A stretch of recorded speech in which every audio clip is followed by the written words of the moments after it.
Hola, bon dia a tots i totes. Moltes gràcies per ser avui aquí. Em comentava Francesc que tenim bastant èxit d'assistència, tenint en compte que una formació més o menys semblant la vam fer fa 2 anys a Rubí. Aquesta vegada la fem a iniciativa de la síndica de Greuges de Palamós, la Fina Camós, que també la tenim aquí, aprofito per saludar-la.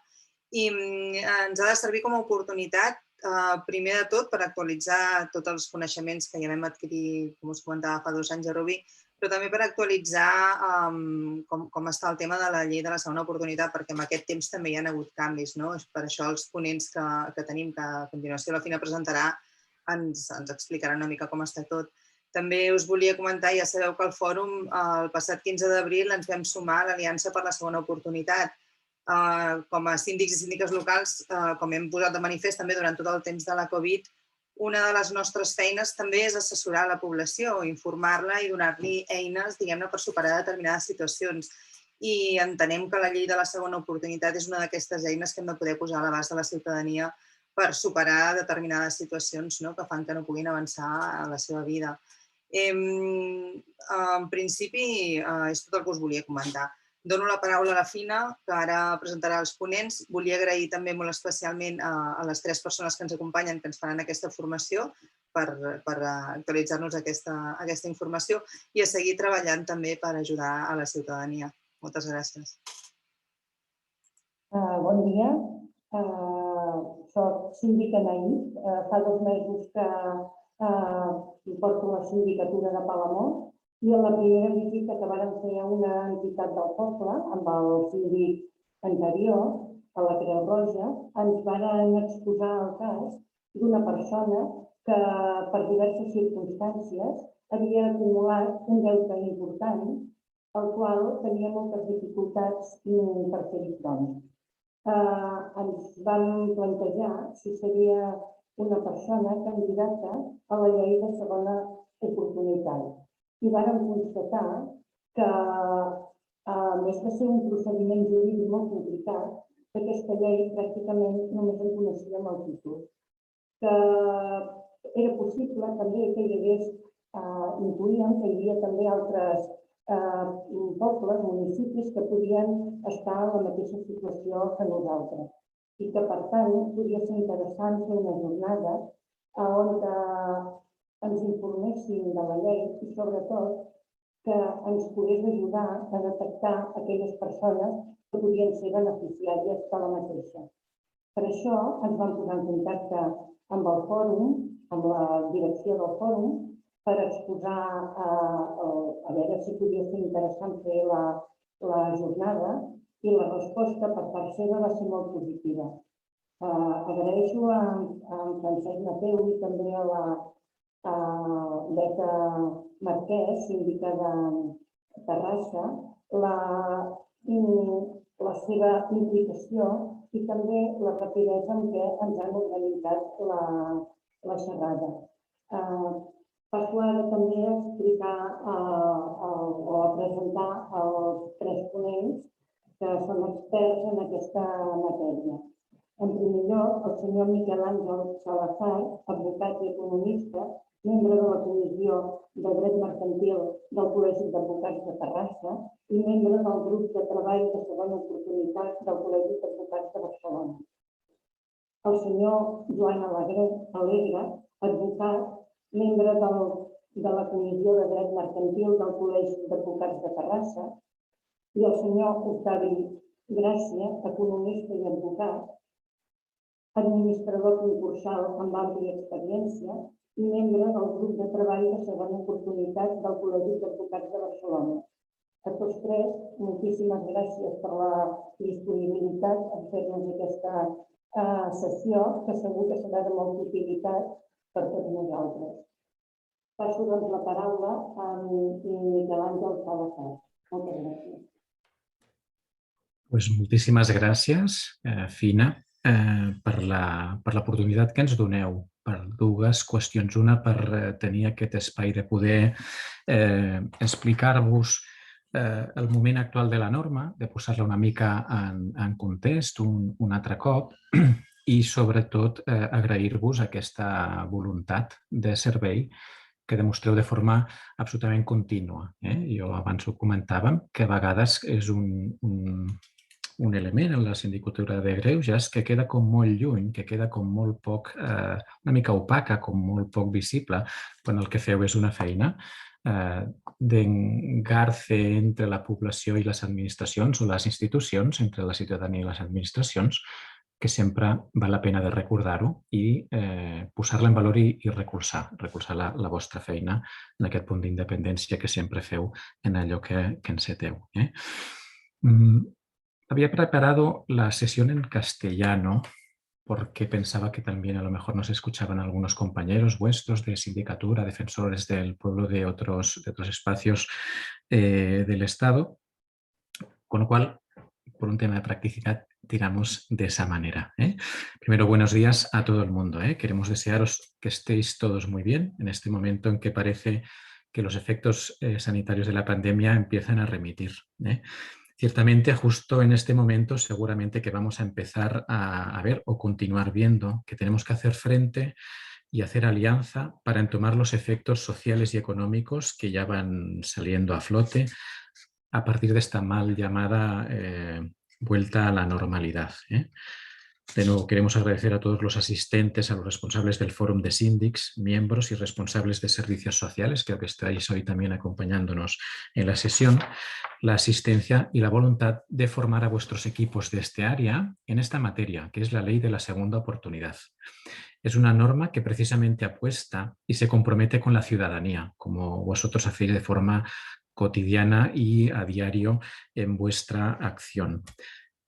Además, ha dado pie a firmar protocolos, como comentaba la síndica Fina, que ha hecho nacer una alianza de 17 entidades en Cataluña, que lo que tiene es la intención de generar divulgación, conocimiento, formación, acompañamiento y sobre todo generar como criterios en común para dar como mayor seguridad a la aplicación de esta norma, tanto en el conocimiento de la misma como en las posibles correcciones de los posibles abusos que se pudieran dar, que además eso hace como un pasito muy largo hacia atrás en algunas de las ocasiones en que intentamos explicar esta norma.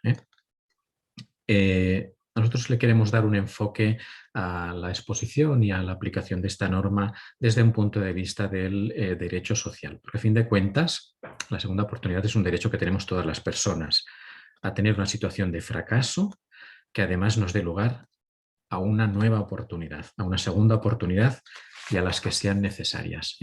Esta es una ley, la ley de la segunda oportunidad, que se promulga en el año 2015 en España.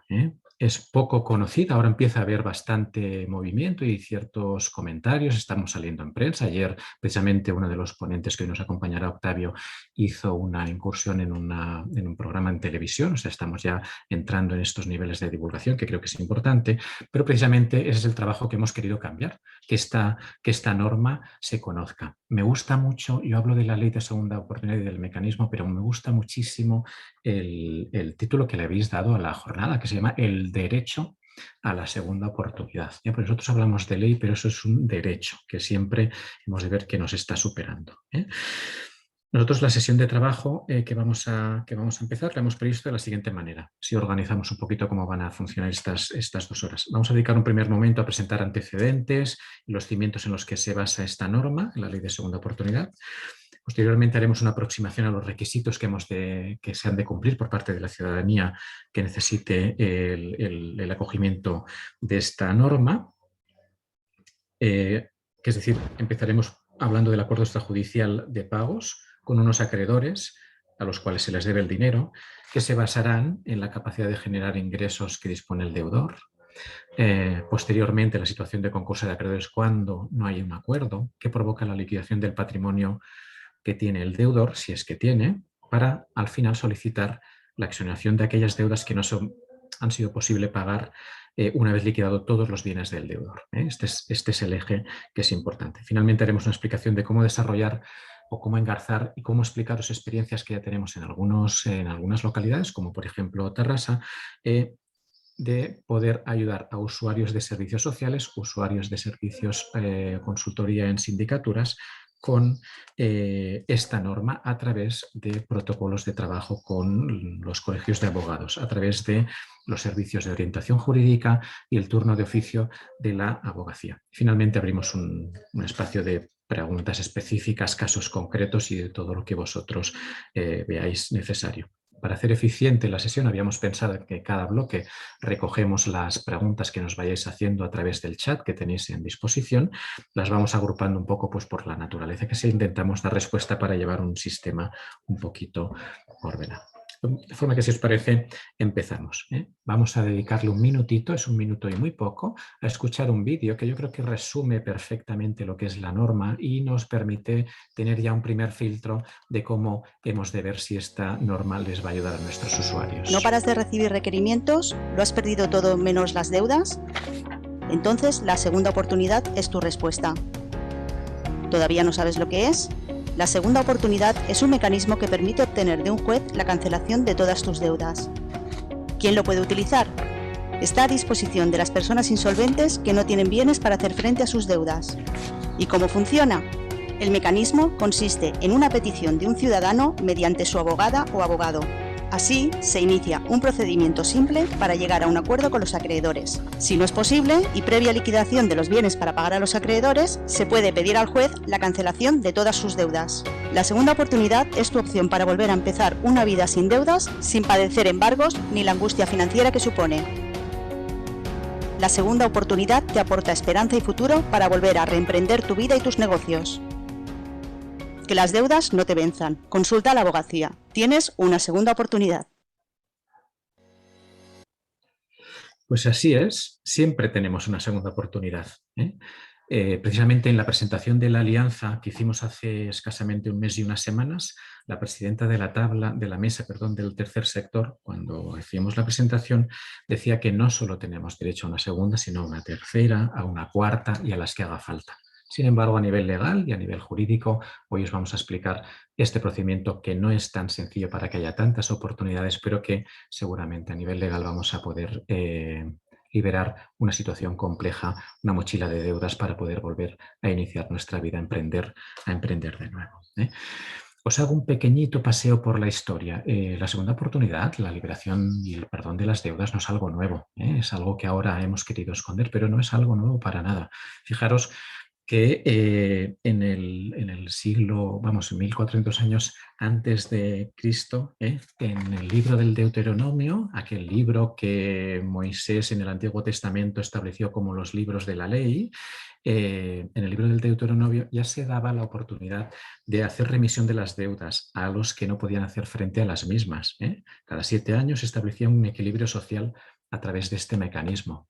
Si nos vamos acercando, ya en la Edad Media, en España, el gran, yo creo que legislador que da un espaldarazo a la norma en España, a la normativa legal, Alfonso X el Sabio, en su libro segundo, en la ley tercera, ya establecía también que se recogía la acción de liberamiento de las deudas una vez se había desprendido el deudor de todo su patrimonio para atender las deudas.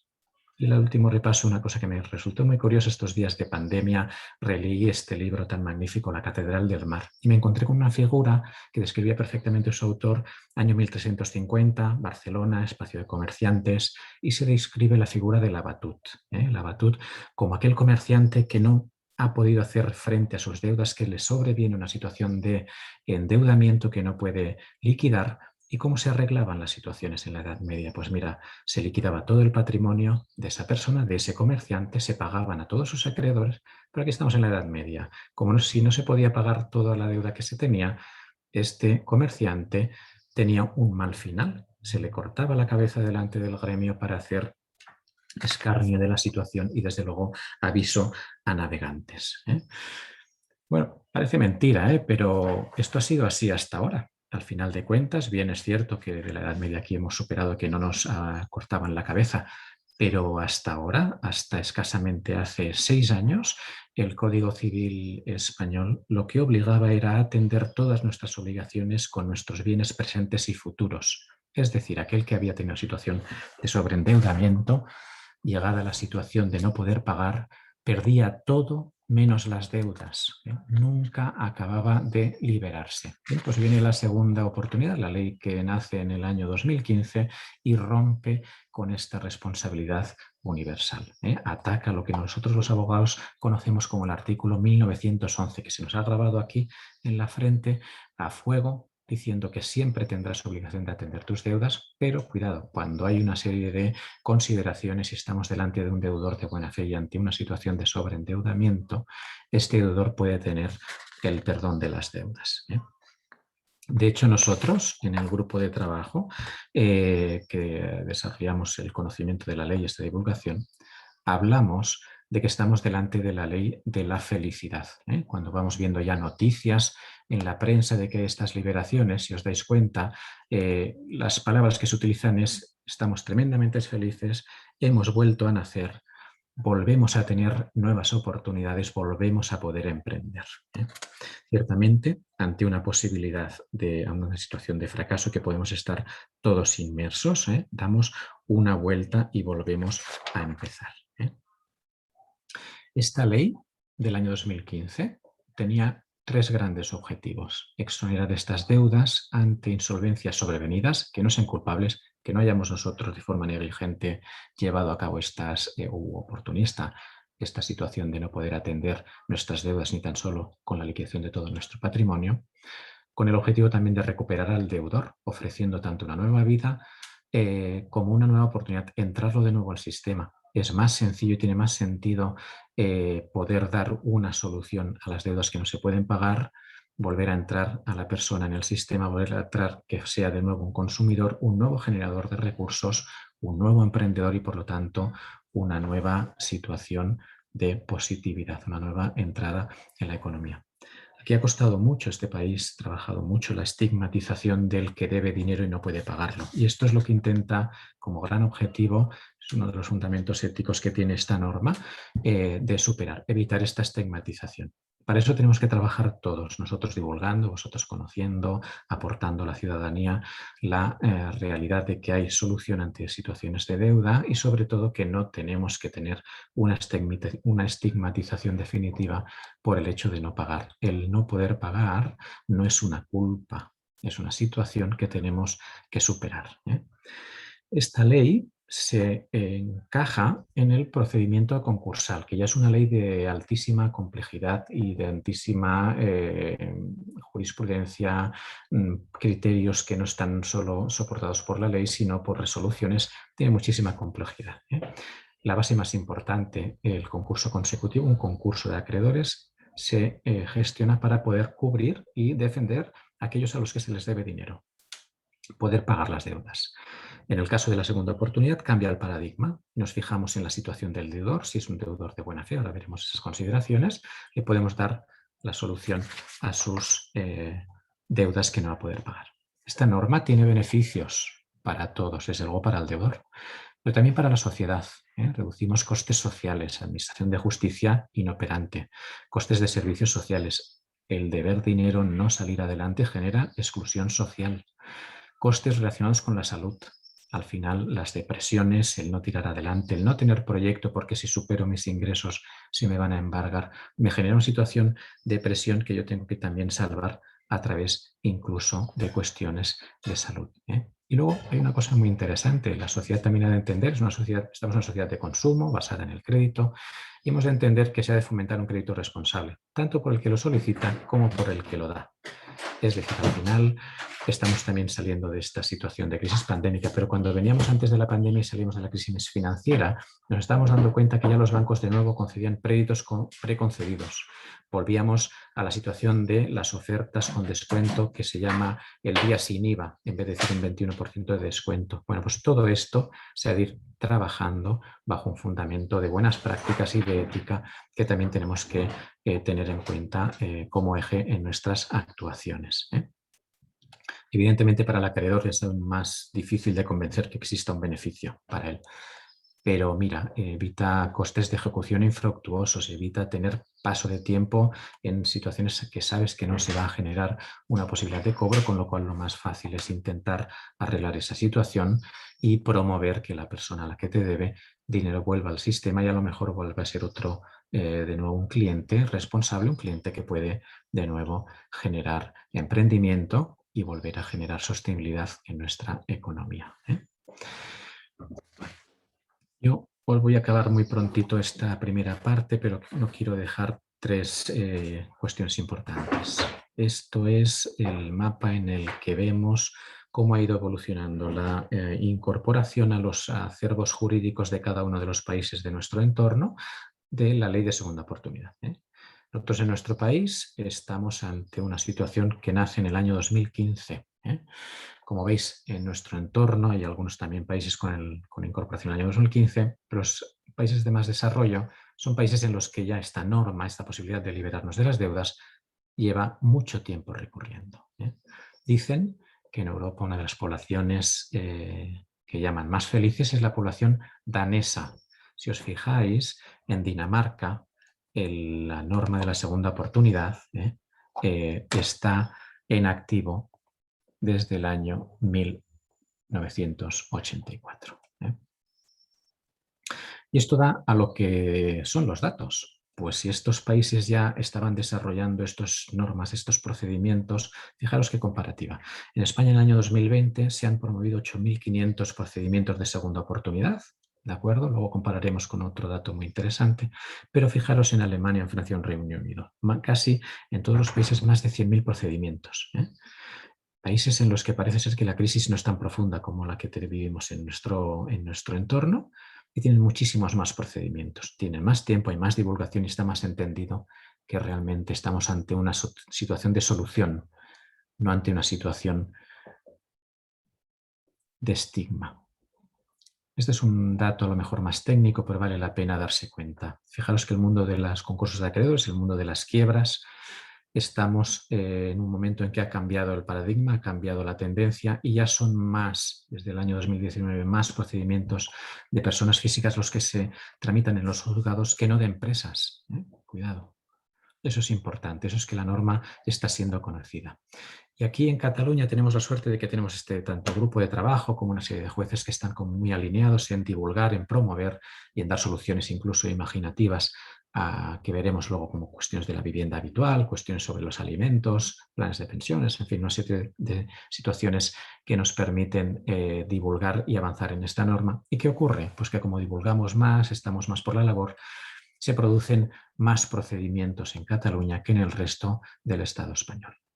Esta es la situación en España, el crecimiento es natural, pero fijaros en Cataluña. Y no es que en Cataluña haya más crisis que en otras comunidades, es que hay más divulgación, hay más voluntad de que esta norma salga de su ostracismo, sea conocida e inicie una aplicación de una manera totalmente natural y factible para las personas. También es cierto que está habiendo un balanceo entre las personas que son empresarios autónomos que están accediendo a esta normativa. Está habiendo un balanceo en positivo a favor de que haya más número de procedimientos de autónomos, porque desde el año 2019 la deuda pública, las deudas con Hacienda, Seguridad Social, ayuntamientos, también se exonera. Esto sigue siendo así, hay toda una tendencia y en prensa leeréis y escucharéis de que no es así. No es cierto, sí que se exonera. Seguramente luego nuestro compañero Octavio nos hará un detalle muy exacto, pero es una frase que nos tenemos que quedar con ella porque va a ser seguramente base de muchísimas cuestiones. El último dato que os quiero reflexionar es el siguiente, fijaros. En Cataluña han habido en esta última época, los últimos 6-7 años que yo tengo tabulados, 28.000 procedimientos de ejecución de viviendas, ejecución hipotecarias de viviendas de personas físicas. En el 90% de estas ejecuciones queda un remanente pendiente de pago. Es decir, lo hemos perdido todo menos las deudas. No tengo piso, me queda una parte de hipoteca por pagar, ¿no?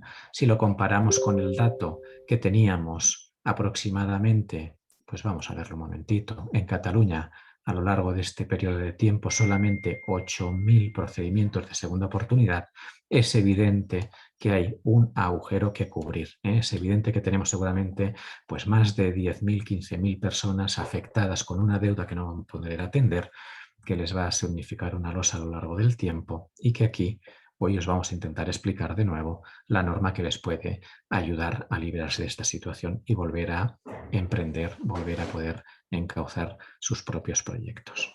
En este momento yo dejo ya los datos. Espero no haber sido muy pesado, simplemente quería enmarcar dónde estamos en el tema de segunda oportunidad, de dónde venimos, dónde estamos, y yo creo que qué recorrido tan interesante que nos queda por hacer. Ahora voy a pasar la palabra a Joan Alegre, compañero abogado, muy especialista en la segunda oportunidad, que nos va a explicar qué requisitos se necesitan para poder desarrollar el proceso de segunda oportunidad y las primeras dos fases del mismo procedimiento. ¿De acuerdo? Joan, cuando tú quieras. Miquel, si et sembla, jo Sí. crec que has de deixar de compartir, començar a compartir jo Vale, pues ara mateix ho fem. i així... Vale, perfecte. Vinga. Ho veieu bé? Esperem, Sí, Joan, es veu. Si s'agafa la presentació... Vale, la veieu en pantalla completa, entenc? Sí. Vinga, fantàstic. Bueno, abans de res, evidentment, reitero l'agraïment, les felicitacions i el reconeixement amb el que ha començat el Miguel Ángel. És evident que aquest tipus de formacions són absolutament útils, primer per nosaltres, evidentment, i després perquè sou la institució de referència de molta gent. Desafortunadament, tots ja coneixem el perfil d'usuaris que hauran d'accedir o acudir a aquest procediment, a aquest dret, i vosaltres, la institució dels síndics de greuges o Defensor del Pueblo, vaja, tenen la capacitat de canalitzar molt aquests primers neguits. No m'explayaré molt més, bàsicament era això, un agraïment absolut, i si us sembla entro en matèria per acotar-nos molt al temps assignat. Perfecte, mireu, la segunda oportunidad, tienes, digamos, como usuario, como deudor insolvente, tienes que cumplir una serie de requisitos en tanto en cuanto te habiliten a acceder al procedimiento y a la norma. El primero de todos es que seas una persona insolvente, ¿vale? El hecho de ser una persona insolvente se refiere a que todo aquello que tienes no es suficiente para pagar aquello que debes. Es un tema muy... Octavio y Miguel Ángel, que son economistas, tienen en su cabeza siempre un balance y tienen muy claro la situación. Al final, el activo y el patrimonio del deudor tiene que ser absolutamente insuficiente para poder satisfacer lo que ha contraído a lo largo de los años. La deuda tiene que ser inferior a 5 millones de euros como mínimo de forma inicial. El deudor no puede estar, digamos, no puede haber cerrado un acuerdo de refinanciación, no tener un concurso de acreedores admitido. Esto es el requisito que impone el legislador aquí, es muy de acceso, digamos, procesal. No tiene sentido que si ya has cerrado un acuerdo de refinanciación, no vas a entrar en un concurso, promuevas otra vez el acceso al procedimiento.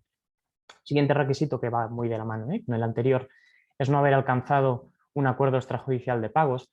El acuerdo extrajudicial de pagos, ahora lo comentaremos, es la primera fase de la segunda oportunidad. Es por donde tiene que transitar el deudor si quiere conseguir ser liberado o de forma más beneficiosa por la condonación de la deuda, por los beneficios en definitiva que ofrece la segunda oportunidad. Y después, en los últimos 5 años, tampoco haber sido declarado en concurso. ¿Vale? El último de requisitos yo creo que es el más excluyente de todos, porque al final es cuando nos viene una persona, se sienta en nuestra mesa como abogados, y también ocurrirá lo mismo, vosotros como sindicatura o defensor del pueblo, si una persona ya no cumple con esto que veis, que no haber sido condenado en los últimos 10 años por delitos contra el patrimonio, la hacienda pública, en definitiva, delitos de carácter económico, si quiere decir que en los últimos 10 años sí que ha sido condenado, esa persona, la conversación, por desgracia, durará 5 minutos, porque ya no podrá beneficiarse de la norma, porque evidentemente no podrá ser considerado deudor de buena fe, porque su insolvencia provendrá de una actuación delictiva. ¿Vale? Esta diapositiva creo que es muy interesante por el esquema, porque creo que es muy ilustrativa del procedimiento. Si os fijáis, pone que hay 2 vías posibles de acceso. La de arriba pone intento de acuerdo extrajudicial de pagos, concurso consecutivo y satisfacción. Y la de abajo, que es no intento de acuerdo extrajudicial de pagos, concurso consecutivo y otra satisfacción con un mayor esfuerzo para el deudor. Lo que quiere decir el legislador en definitiva es que quien acceda por arriba, en el sentido de que intente llegar a un acuerdo extrajudicial de pagos con los acreedores, será menos penalizado, no sería la palabra seguramente, pero será menos penalizado en cuanto al esfuerzo que le exigirá la norma para acabar ser liberado. Si os fijáis, pone intento de acuerdo extrajudicial. Si no se llega a un acuerdo, nos vamos a concurso consecutivo, que es la segunda fase, y si no, y dentro de este concurso consecutivo hay una serie de cuestiones que hay que satisfacer: créditos contra la masa. Esta calificación es muy jurídica, es simplemente para que os quedéis con la idea. Hay que pagar créditos contra la masa, créditos privilegiados, y si no, hay la posibilidad de promover un plan de pagos posterior a 5 años para mirar de exonerar aquello que no puede ser exonerado de forma directa. Quien no acceda a la segunda oportunidad por la vía del acuerdo extrajudicial de pagos tendrá que pagar una pañora, que se dice aquí en Cataluña.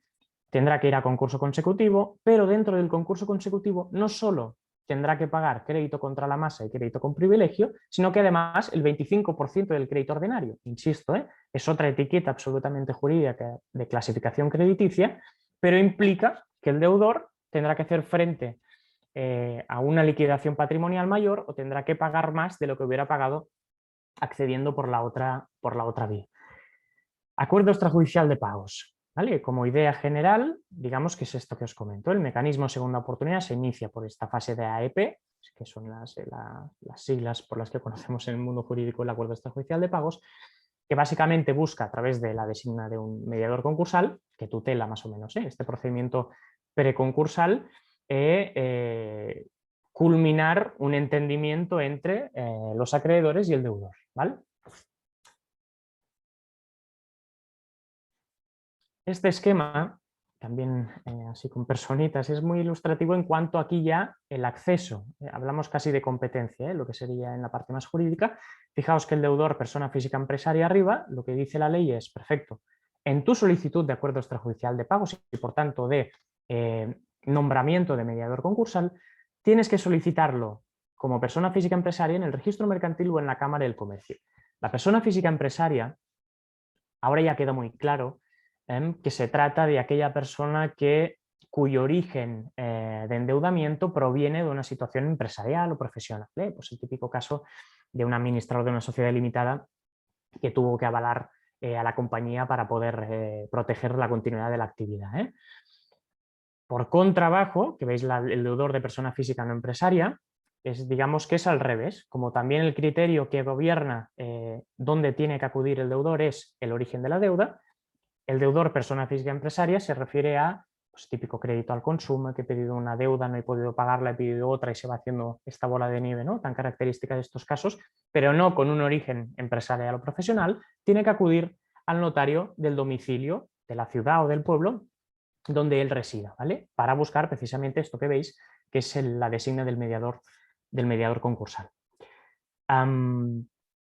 Creo que es muy interesante, es muy importante conocer los efectos que tiene el hecho de entrar en la segunda oportunidad en esta fase extrajudicial. ¿Vale? En la ley, artículo 588 y 589 del texto refundido, implica o digamos, señala una serie de prohibiciones que tienen los acreedores, una vez el deudor ha entrado en la segunda oportunidad, en el acuerdo extrajudicial de pagos.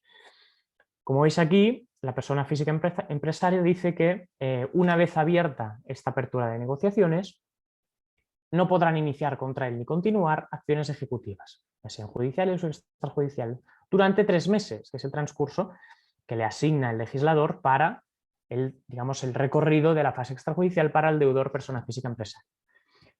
Para la persona física no empresaria, por contra, el criterio es el mismo. No podrán iniciarse ni continuarse procedimientos ejecutivos, pero solo lo protege, solo entre comillas, durante 2 meses. ¿Vale? En absoluta relación con lo que acabo de comentar, hay alguna serie de salvedades, ¿vale?, con las suspensiones de las ejecuciones, los efectos paralizadores que tiene la fase extrajudicial.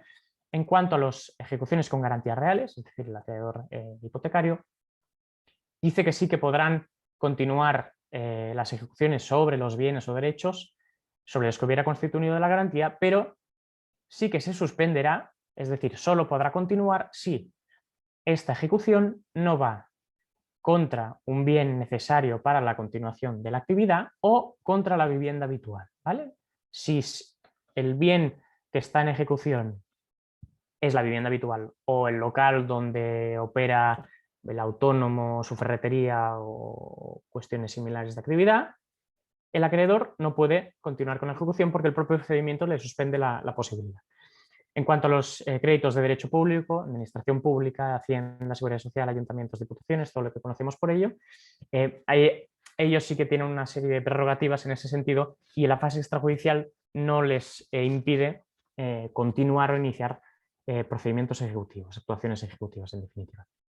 El acuerdo extrajudicial de pagos, este esquema está muy bien porque al final digamos que hace muy visual el momento de la mesa, de la reunión entre acreedores y deudores.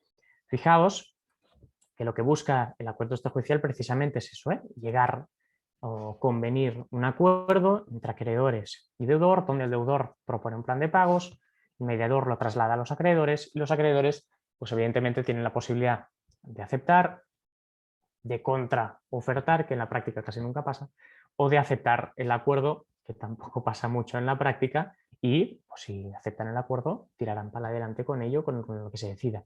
Normalmente los acuerdos están configurados por las condiciones que veis en el cuadro blanco, ¿vale? El legislador no le pone límite en la quita que puede ofrecer el deudor. Es decir, si bien, sobre todo en Cataluña, queda muy claro a nivel jurisprudencial que lo que no puede hacer el deudor es ofrecer una quita al 100%, en el sentido de, oye, yo no cobro nada, no puedo ofrecer nada, siempre hay algo que ofrecer, pero no pone límite en cuanto a lo mejor, pues yo solo por mi capacidad de ingreso, porque estoy en el salario mínimo interprofesional, tengo capacidad de ofrecer 15 euros al mes. Pues eso a lo mejor comporta una quita de un 95%, pero ya real, ya está siendo un esfuerzo para el deudor, ¿vale? La segunda es que, como veis, la espera hasta 10 años. El legislador aquí dice, puedes hacer evidentemente un plan de pagos con quita y espera, pero no me lo dilates más allá de 5 años, ¿vale? Y lo último, evidentemente, es una cesión de bienes, en el sentido de, pues, puedo ofrecer este bien, puedo liquidar cualquier bien para promover el acuerdo, para llegar al acuerdo, ¿vale? Como he comentado, en la práctica casi nunca se llega. Si se llega, bueno, pues yo sabré como deudor que si, por ejemplo, he llegado a una quita del 80% con un plan de pagos a 5 años, tengo que cumplirlo. Religiosamente, cada mes tendré que pagar y al transcurso de estos 5, 6, 7 años quedaré liberado. O quedaré liberado de la responsabilidad y la obligación del plan de pagos, evidentemente. Si el acuerdo no se logra, nos vamos a la siguiente fase, ¿vale? El mediador, por lo general, si es designado, tendrá que coger el expediente del deudor y presentará una solicitud de declaración de concurso al juzgado, ¿vale? Lo que provoca eso, esa entrada de la solicitud de concurso en el juzgado, como viene de un procedimiento extrajudicial, se le designa como un concurso consecutivo, ¿vale? Esta parte también, esta diapositiva que estáis viendo, está muy en la línea con el tema competencial que he comentado antes. El hecho de ser persona física empresario o persona física no empresaria te fuerza a acceder al procedimiento de una forma u otra. Si eres persona física no empresaria, aquí al que ha venido de notario, recordemos, irá al juzgado de primera instancia del domicilio del deudor. Es decir, si yo soy de Tarrasa, voy a un notario de Tarrasa, cierra el expediente, no llego a un acuerdo con los acreedores y el mediador presenta la demanda de solicitud de concurso en el juzgado de primera instancia de Tarrasa. Por contra, si soy persona física empresaria, vengo de la Cámara del Comercio, que solo funciona la de Sabadell, aquí en Cataluña, muy bien, pero por desgracia solo funciona como mínimo eficientemente la de Sabadell, no llego a un acuerdo, cierro el acta, el mediador presenta la demanda de solicitud de concurso aquí en el juzgado mercantil de Barcelona, porque yo soy de Tarrasa, pues es un tema provincial. ¿Qué pasa con esta declaración cuando el juez abre el auto de declaración de concurso? Pues que designa un administrador concursal, que por lo general será el mismo profesional que ha sido anteriormente el mediador concursal para la fase extrajudicial. Mediador concursal, fase extrajudicial, y aquí ya administrador concursal con todas las características propias de procedimiento ya judicializado. Bien, lo que tiene que tener muy en cuenta el deudor cuando entra en el procedimiento es que tiene que liquidar su patrimonio. Ahora en la siguiente diapositiva os explicaré yo las que yo creo que son las características principales del concurso consecutivo en cuanto a afectación directa al deudor. En el sentido de cuando a mí, por ejemplo, me viene un usuario al despacho, yo le dejo muy claro estas 5 pinceladas porque son las que le van a repercutir más directamente a su persona y al transcurso de su actividad o no. Primero de todo es nombramiento de administrador concursal, lo que comentábamos antes. El señor que era mediador concursal ahora será administrador concursal. La segunda característica es la liquidación del patrimonio. ¿Vale? Aquí el juez, o en Cataluña, mira, generalmente ya están entrando casi todos los concursos en liquidación, porque al final no hemos llegado a un acuerdo extrajudicial de pagos, por lo tanto, este convenio, si bien preconcursal no ha llegado a buen puerto, pues en fase concursal evidentemente ya tenemos que impulsar o promover una solución liquidativa. Liquidación del patrimonio. Tienen que venderlo todo con algunas salvedades que ya comentaremos.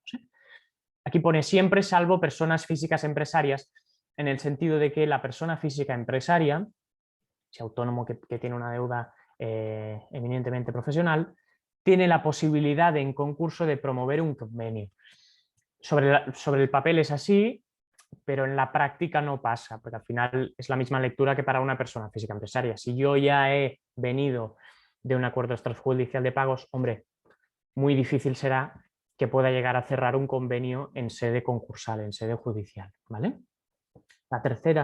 El tercero de los efectos sobre el deudor, o que tiene que tener en cuenta el deudor, es que se le suspenden las facultades de administración y disposición sobre sus bienes. Es decir, que ya no podrá ir a su cuenta y retirar el dinero de forma absolutamente libre, no podrá disponer de tarjetas de créditos, no podrá heredar, por ejemplo, sin el consentimiento del administrador concursal. Es decir, todos los actos de carácter patrimonial y económico que antes hacía con absoluta libertad, ahora estarán fiscalizados. El administrador simplemente estará delante de toda operación.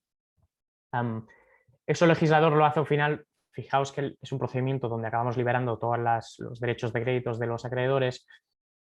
Entiende que el deudor tiene que hacer un tipo de esfuerzo, evidentemente, y pasa por la liquidación del patrimonio y una serie de control durante el procedimiento de concurso. La siguiente de las afectaciones es la suspensión del devengo de interés, es decir, una vez entre el concurso, salvo créditos salariales y créditos con garantía real, solo remuneratorios, se tienen que suspender el devengo de intereses. ¿Vale? Ya no podrán seguir añadiéndose más intereses que por tanto me incrementen el pasivo, la deuda. Y por último, prohibición de actuaciones de ejecución. ¿Vale? Lo mismo que para acuerdo extrajudicial de pagos, aquí en concurso también se tienen que suspender las actuaciones ejecutivas. ¿Vale? En relación a lo que acabo de comentar, la suspensión de las ejecuciones, la idea es esta: no se podrán iniciar ni continuar actuaciones de carácter ejecutivo, con una excepción, con dos, vaya. La primera es que las ejecuciones laborales o administrativas, es decir, administraciones públicas, sí que podrán continuar las ejecuciones si afectaran a bienes no necesarios para la actividad o para el desarrollo de la actividad, ¿vale? Siempre que evidentemente se hubieran iniciado con anterioridad a la declaración de concurso. Es decir, si Hacienda ha promovido una diligencia de apremio contra el vehículo que necesito para ir a trabajar y lo hace antes de la declaración de concurso, podría llegar a continuar con la ejecución, pero como podría ser considerado un bien para el desarrollo de la actividad, se tiene que suspender también. ¿Vale? La segunda de las excepciones es el crédito con hipotecario, el acreedor hipotecario. ¿Vale? Puede alzar la suspensión, digamos, el acto, recordemos, el acto extrajudicial suspende de forma automática el procedimiento ejecutivo, pero podría llegar a promoverlo a continuación si la ejecución se insta sobre bienes o derechos no necesarios sobre la continuidad para la actividad profesional. ¿Vale? Bien, bueno, esta es un poco la lectura que comentaba antes sobre la liquidación. Y creo que esto es importante porque, claro, la idea general, lo que tiene que entender un deudor es que sí, sus bienes tendrán que ser vendidos, tendrán que ser liquidados.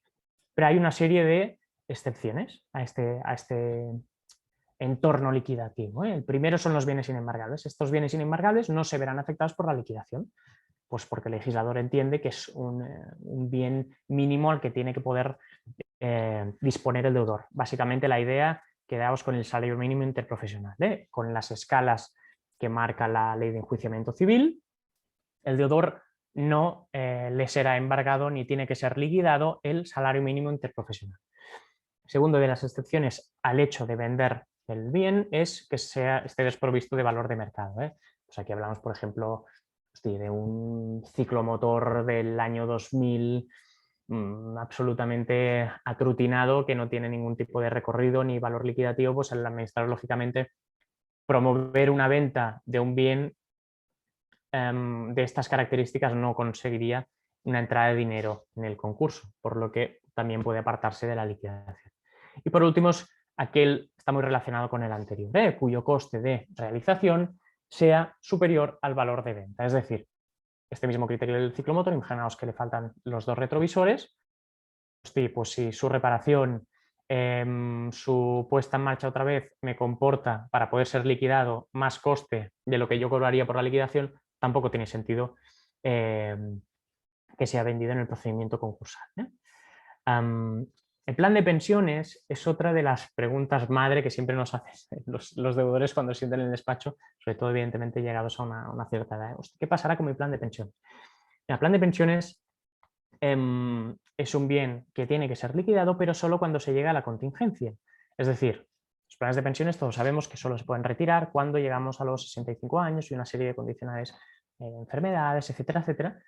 Pero si no llegamos a no cumplimos estos requisitos de retirada del plan de pensiones, el legislador, la norma, entiende que no tenemos que forzar al deudor a venderlo, a retirarlo o a ponerlo en el concurso. Hay este extracto en esta diapositiva de esta sentencia de la Audiencia Provincial de Barcelona, fijaos que es del 2016, muy antigua ya, pero es muy ilustrativa en el sentido de que el magistrado ahí que entendió. Dice, perfecto, plan de pensiones no se tiene que vender, no es liquidar, no, se tiene que poner en la liquidación, se tiene que apartar. Pero claro, estamos en una circunstancia donde, fijaos, que estamos a 3 meses de que el deudor cumpla los 65 años. No tiene sentido que el juez no permita alargar el concurso esos 3 meses, sabiendo que después lo podrá retirar y podrá ponerlo en el concurso y pagar a acreedores. Distinto es que yo tuviera, por ejemplo, 45 años, estoy muy lejos de la edad de contingencia y por tanto ahí sí que el plazo de liquidaciones se puede seguir quieto en la cuenta en cuestión. ¿Vale? La última de las diapositivas, después ya le dejaré el turno de palabra y que desarrolle toda la sistemática del beneficio de exoneración a Octavio, pero habla un poco de la vivienda habitual, que ya lo tocará él. Al final, quedaos con la idea de que la vivienda habitual, si se cumplen una serie de requisitos, no tiene por qué ser vendida, puede excluirse de la liquidación sabiendo que también se excluirá la hipoteca. Es decir, no vender la vivienda habitual no hace que me liberen de la hipoteca. El deudor tiene que saber que si decide mantener la vivienda habitual también tendrá que hacer frente a la hipoteca. Insisto, con una serie de requisitos que en todo caso comentará Octavio ahora. Le cedo la palabra a mi compañero ya. Si acaso dejo de compartir, Octavio, y toda tuya ya la batuta. A ver, ¿me veis o no me veis? Iniciar vídeo. Ahora ya sí. Bueno, pues hola a todos, bienvenidos todos. Muchísimas gracias a los organizadores de esta ponencia.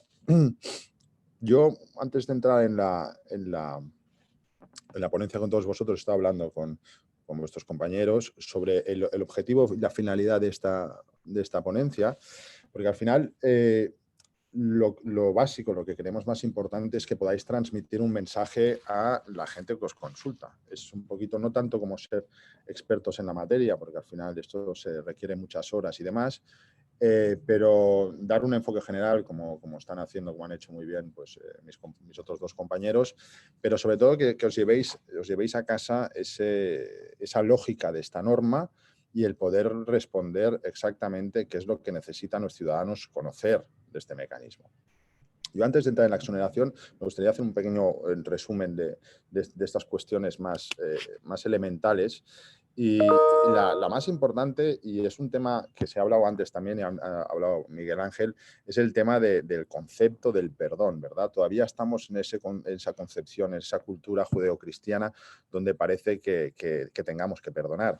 Yo al principio le llamaba exoneración, después le empecé a llamar perdón, pero es que tampoco me gusta el tema de perdón. No tenemos que perdonar, no somos nadie para perdonar, ni siquiera el legislador para perdonar a nadie. Los infortunios pasan, todos estamos sometidos a esta posible infortunio, a este posible revés de la vida y todos, absolutamente todos. O sea, aquí no se salva nadie, por lo tanto, a mí no me gusta hablar de perdón porque realmente al final lo que conseguimos... ¿Me estáis escuchando? ¿Sí? ¿Se me escucha? Sí, sí, perfectamente. Vale, perdón. Lo que de alguna manera estamos intentando es que los ciclos económicos, porque aquí hay una cosa muy importante, yo creo desde el 2008 el concepto de economía ha cambiado, los ciclos económicos cada vez son más cortos, vamos a vernos inmersos en crisis cada vez con un tiempo más acortado y esta ley es fundamental para solucionar ese problema, ¿verdad? Entonces, al final, lo que dice la presentación es liberarte de tus deudas. Yo creo que nos liberamos todos. Cuando un deudor se libera de sus deudas, nos acabamos liberando todos. Porque tener a un deudor en la economía sumergida, en la marginalidad, no hace bien a nuestra sociedad. Por lo tanto, sabemos que es una ley, tenéis que entender, eso es un concepto muy importante, es una ley excepcional, porque todavía sigue aplicando el 1911 el Código Civil, es el principio de responsabilidad patrimonial universal, o sea, que todos los deudores tienen que responder con todos sus bienes presentes y futuros, con todas las deudas que contraigan. Eso es impepinable y además tiene que ser así, tiene que seguir siendo así, por seguridad jurídica, pero esto es una excepción de este principio. Se tienen que cumplir una serie de requisitos, como han explicado muy bien mis compañeros, pero son unos requisitos bastante sencillos. Al final es que no seas condenado en delitos socioeconómicos y patrimoniales, incluso no todos los delitos te impiden entrar en esta ley y poco más. O sea, al final que seas un deudor de buena fe, que después hablaremos también ahora hablaremos de la calificación del concurso. Después también hay una cosa que me gustaría destacar y es que tenemos una transposición de la directiva europea que ya se tenía que haber traspuesto hace un año y se pidió un aplazamiento y seguramente el 2022, junio creo que es del 2022, tenemos que tener traspuesta esta directiva, ya vamos tarde, en la que vamos a ver, queremos que van a haber ciertos cambios en positivo. Uno de ellos yo creo que debería ser la eliminación del acuerdo extrajudicial de pagos, esta primera fase, como una herramienta preceptiva para poder conseguir la exoneración de las deudas, sin tener que ir al 25% de los créditos ordinarios.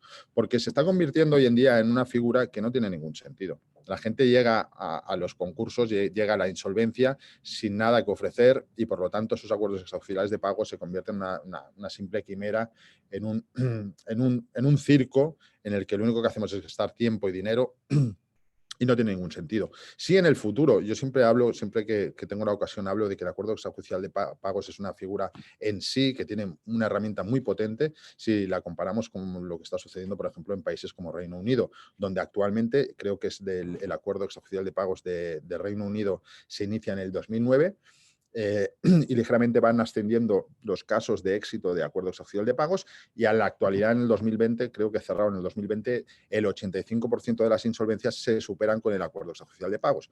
Cuando existe esa cultura de la insolvencia, cuando el deudor, la ciudadanía conoce esta herramienta, conoce cómo proceder, este mecanismo es muy adecuado, pero sobre todo porque no nos olvidemos que el concurso consecutivo, el concurso de persona física, pues todavía está estigmatizado y lo seguirá siendo, y no es plato de un gusto entrar en un procedimiento en el que se intervienen, te suspenden las facultades patrimoniales y de disposición. O sea, realmente, permitidme la expresión, es una putada para el deudor meterse en un concurso de persona física. Evidentemente que es la solución, ¿eh? Y va a estar contento de estar en ese procedimiento, pero durante lo que dure el procedimiento no es plato de buen gusto, no le gusta a nadie, tiene ciertas cosas pues negativas. Entonces, si podemos ir al acuerdo extrajudicial de pagos con ciertos bienes, con los bolsillos no vacíos, sino con algo que ofrecer, pues yo creo que esa va a ser la mejor de las soluciones para los acreedores y para los deudores. También los acreedores tienen que concienciarse de que si no aceptan ese acuerdo extrajudicial de pagos, pues que lo van a perder todo. La cuestión está aquí en qué tipo de acuerdos hacemos. La mayoría de los acuerdos extrajudiciales de pago pues son superiores al 90% de quitas. Entonces se entiende que el acreedor diga, oye, mira, me estás tomando el pelo, pues yo voto que no. Para que me pagues eso a 10 años, pues mira, ya me personaré el concurso y ya veremos qué hacemos. Eso es importante. Después, otra de las cosas importantes que siempre venimos defendiendo desde el grupo de trabajo del ICAP es que es un procedimiento complejo para el que nunca ha llevado un procedimiento concursal. Entonces, que no nos aventuremos a presentar esa fase extrajudicial sin el asesoramiento de un abogado, porque después podemos tener problemas. Yo me he encontrado más de una ocasión, yo como administrador concursal, que se ha presentado el concurso sin haber iniciado ese acuerdo extrajudicial de pagos. Entonces, eso es una temeridad absoluta por parte del abogado, porque para poder conseguir esa exoneración de las deudas va a tener que pagar el 25% de los créditos ordinarios. Y no solo eso, porque realmente la estrategia inicial, si vamos a salvar la vivienda habitual, si la vamos a querer salvar o no, cómo se van a fijar los alimentos dentro del procedimiento y demás, tiene que ser a priori. O sea, cuando nosotros presentamos un concurso, se tiene que tener todo muy estudiado, ¿vale? Entonces, yo creo que también tenéis que prescribir esa figura de abogado, que no es necesaria hasta el momento del concurso consecutivo para poder solicitar. O sea, al final, en puridad, el abogado solo tiene un momento en el que interviene, que es solicitando la exoneración de la deuda, pero en la práctica real no es así. Tiene que estar siempre pendiente de todo, en la calificación de los créditos, en cualquier contingencia que pueda salir. Bueno, estamos trabajando, en Barcelona ya tenemos el turno especializado, en Tarrasa también tiene el turno especializado de segunda oportunidad, de abogados, de turno de oficio.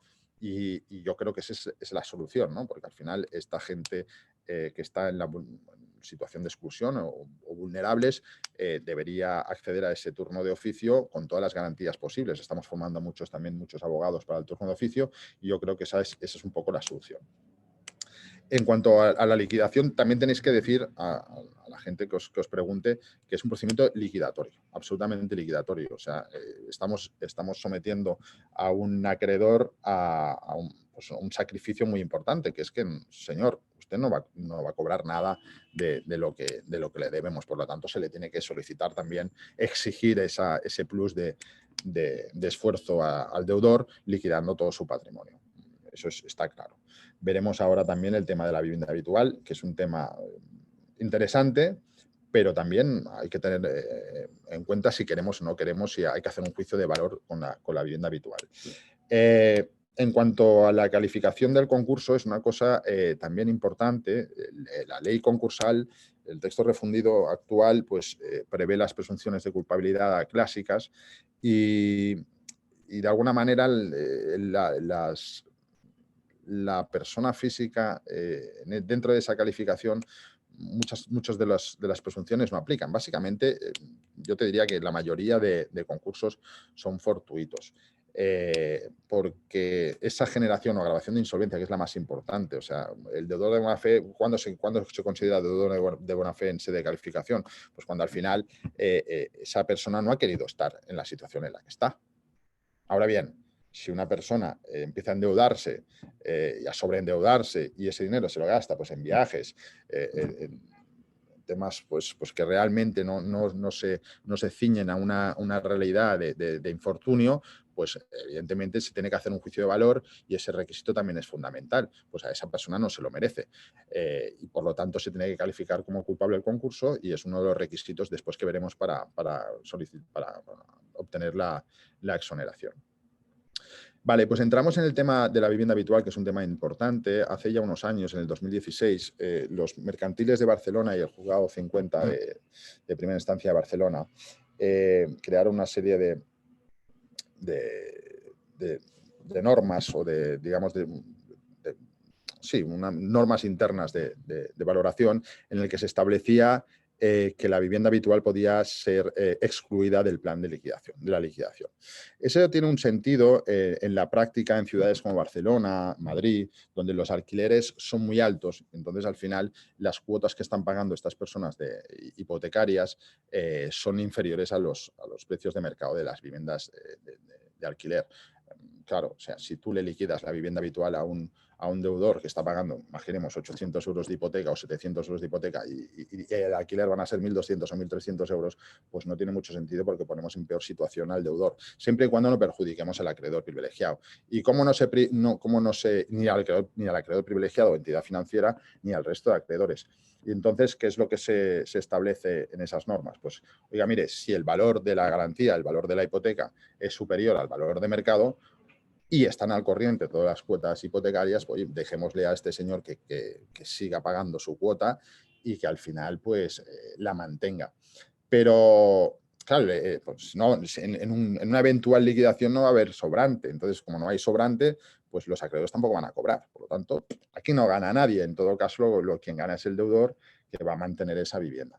Lo que pasa es que cuando decimos que quien gana es el deudor, hay que hacer un juicio de valor importante, porque yo cuando viene algún cliente o alguien a preguntarme sobre si es interesante o no mantener la vivienda, primero lo que tenemos que partir de la base es que la vivienda vale menos de lo que debes y estás en un momento muy oportuno para poder solicitar que se te perdonen todas las deudas en un procedimiento de ejecución, porque si nosotros, por ejemplo, mantenemos esa vivienda, obtenemos la exoneración de las deudas, iniciamos una vida nueva con esa hipoteca, que la mantenemos y después a los 2, 3 meses, 1 año, 2 años no la podemos pagar, pues no vamos a poder tener la oportunidad de iniciar un procedimiento hasta dentro de 10 años. Entonces, ese procedimiento, si no pagamos, se va a convertir en una ejecución singular, en una ejecución hipotecaria, donde va a haber un remanente, porque el banco se lo va a adjudicar por menos del valor de la deuda y va a seguir existiendo una deuda y esa deuda pues la vamos a tener que pagar.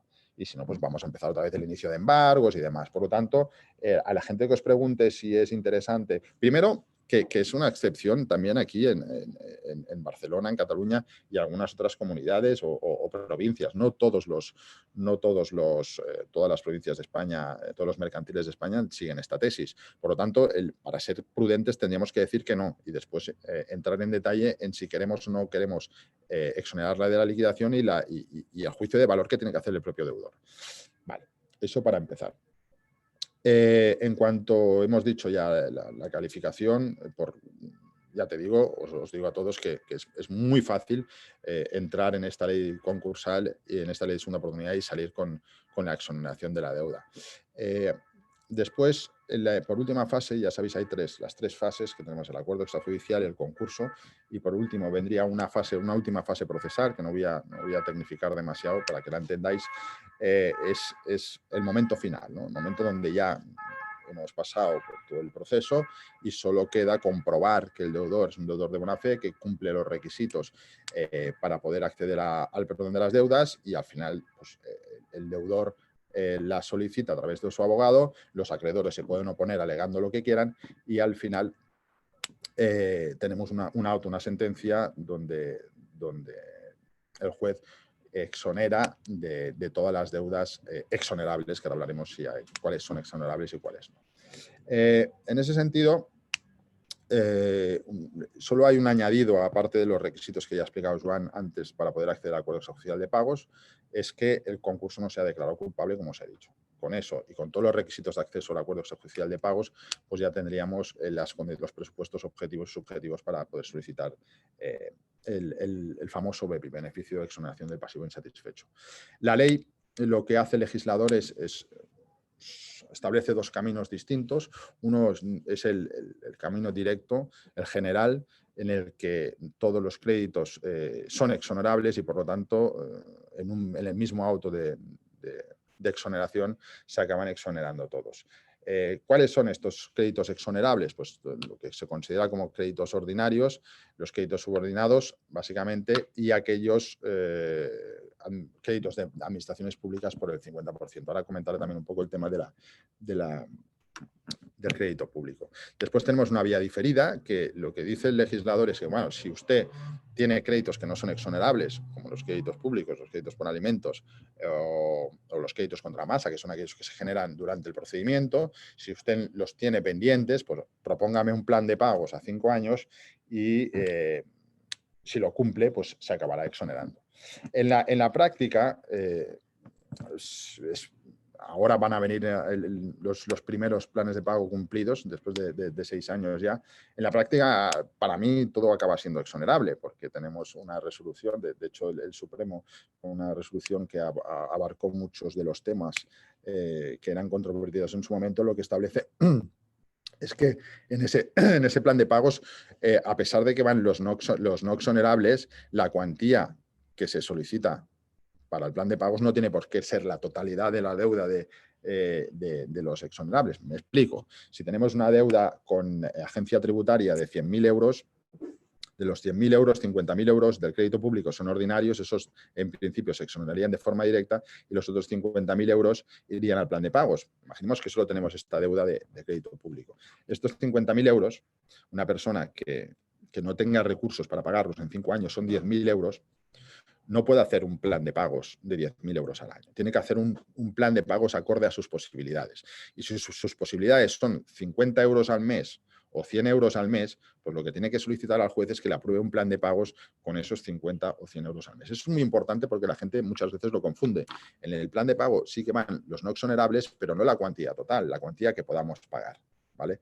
Y una vez aprobado el plan, sí que tenemos que cumplir ese plan. Pero es que además, si no cumplimos ese plan de pagos, pero hemos destinado por lo menos el 50% de nuestros bienes embargables a ese pago, pues tampoco estamos, también el juez del concurso podrá exonerar la finalidad del crédito. ¿Qué significa eso? Pues que si estos 50.000 euros, al final hemos dicho que podemos pagar 100 euros al mes, que son 1.200 euros al mes, durante 5 años, pero no pagamos nada porque nuestro sueldo es el inembargable, pues al final también podemos solicitar, oiga, señor juez, yo he intentado, pero no he ganado más del inembargable, por lo tanto yo no he podido destinar nada a ese plan de pagos y también se exoneraría. Es una ley que realmente es fantástica. Yo creo que es la mejor, de momento, es la mejor ley que hay en Europa para el deudor, porque es muy laxa y al final se puede discutir sobre el crédito público, no crédito público y demás, pero cualquier persona puede exonerarse de todas las deudas, incluso con el plan de pagos. Donde hay más controversias en el tema del crédito público, como os he dicho, ya nació un poco confusa la normativa con la ley de segunda oportunidad y después todavía más con el texto refundido, porque el legislador parece que quiere excluirla incluso del plan de pagos, pero ya dijo el Supremo que no, que esa deuda pública debía ser contemplada en el plan de pagos y que de todas maneras el 50% de ese crédito público iba a ser exonerable porque tenía la calificación como ordinario. Ahora con el texto refundido ha habido también un poco de debate porque aprovecha la refundición para explicitar la prohibición de la exoneración. Pero bueno, los mercantiles de Barcelona, y ya se están uniendo los de Madrid y otros, lo que consideran es que hay un exceso de regulación en este texto refundido y siguen aplicando la norma anterior y sobre todo la jurisprudencia mayor del Supremo que venía acordando que era exonerable. En cuanto al crédito público, la directiva europea es muy clara, no contempla que no se exonere, o sea, contempla la exoneración completa del pasivo. Por lo tanto, creo que esto se superará rápido. De momento aquí está superado en cuanto a jurisprudencia menor de los mercantiles. La audiencia todavía no ha tenido la posibilidad de pronunciarse, pero yo creo que irá en ese sentido porque el Supremo, Ignacio Sancho, lo tiene muy claro. ¿Y qué más podemos decir sobre la exoneración? Pues bueno, cuando el momento importante es, otra cosa que no se ha dicho y también es muy importante, sí es necesaria la figura del abogado para poder solicitar esa exoneración y de hecho pues, es importante desde el principio. Otra cosa es que sea exigible o no sea exigible. Lo que sí que hay dispensas de procurador, o sea, los deudores están exonerados de solicitar la representación procesal por procurador, pero cuidado, y eso también lo tenemos que tener todos los abogados tenemos que estar muy ojo a visor, porque ese momento no puede precluir, el momento donde tenemos que solicitar la exoneración no puede precluir y tenemos que estar muy, muy atentos. ¿Qué más podemos decir acerca de la exoneración? Bueno, también el tema de la revocación, un tema importante también es durante esos 5, cuando tenemos la exoneración del pasivo insatisfecho, empieza a contar un plazo de 5 años donde se va a poder revocar esa exoneración, ¿vale?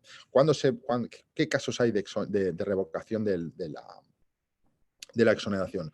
Pues básicamente, si el deudor ha ocultado bienes o derechos, eso es muy importante también. O sea, lo que le tenéis que decir también a la gente que os viene a consultar es que, por favor, es un procedimiento en el que se os va a ayudar muchísimo, pero tenéis que decir toda la verdad y nada más que la verdad. O sea, no ocultéis bienes, porque eso va a ir en detrimento de vuestros intereses, y al final, si un acreedor se acaba enterando de que se aflora algún bien, ya sea una herencia, ya sea una plaza de parking, es igual, una motocicleta, que no hay que ponerlo todo encima de la mesa, porque es uno de los casos de revocación y ahí ya no hay más. Te quitan la exoneración y vuelves a cargar con todas las deudas, habiendo pasado por un vía crucis que no tiene sentido.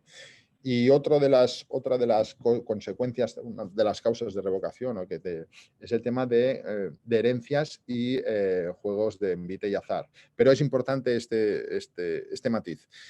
Si yo debo 300.000 y heredo 250.000 o 290.000, no tengo por qué pagar a los acreedores. Tiene que ser el suficiente como para poder pagar a todos los acreedores. Si me tocan 100.000 euros en la lotería y debo 300.000, tampoco tengo por qué destinarlos, ¿vale? No, la gente muchas veces va con miedo, oye, es que ahora no voy a poder heredar. Bueno, depende. Si heredas mucho dinero, pues es lógico que tengas que pagar a tus acreedores. Si no, pues no lo tienes que hacer. Eso en cuanto a la revocación. Y otra cosa importante también, en la que hay bastante confusión, y eso lo tenéis que tener muy claro, es que una vez tenemos la exoneración del pasivo insatisfecho, el deudor la tiene, no tiene ese periodo de 5 años que le llaman periodo de buena conducta, eso no va ligado a una mejor fortuna, en el sentido que voy a ganar más dinero a ver si me lo van a quitar. No. En el momento que tenemos la exoneración del pasivo insatisfecho, justo en ese preciso momento, el deudor puede empezar a ganar 1.000, 2.000, 5.000, 20.000, 1 millón de euros al día, no pasa absolutamente nada. De hecho, lo que se está incentivando es que ese deudor se reincorpore en la actividad económica y social y genere riqueza. Y especialmente, pues, el empresario que pueda volver a montar empresas, y el trabajador por cuenta ajena que pueda trabajar tranquilamente sin estar asediado por los embargos que le venían persiguiendo. Yo creo que con eso acabo, porque tampoco creo que sea, yo creo que un poco con las 4 pinceladas básicas es importante. Vuelvo a repetir, es importante que la figura de abogado, es importante que se acuda primero al acuerdo extrajudicial de pagos, es importante que se liquide todo el patrimonio, es importante que se haga un juicio de valor sobre si queremos o no exonerar la vivienda habitual. Es importante también la calificación del concurso, que no se haya agravado la insolvencia, o sea, que realmente el origen de esas deudas pues, tenga un cierto sentido. O sea, al final el derecho es sentido común, y que no haya venido, pues ya te digo, pues por gastos suntuosos y demás. Hay una excepción, y eso también es importante como curiosidad también. Hubo una resolución en el 50, hace unos meses, en el que se le exoneraba también a un ludópata de las deudas, una persona que había contraído, no sé si eran 50 o 70.000 euros en deudas y se las jugó en el casino.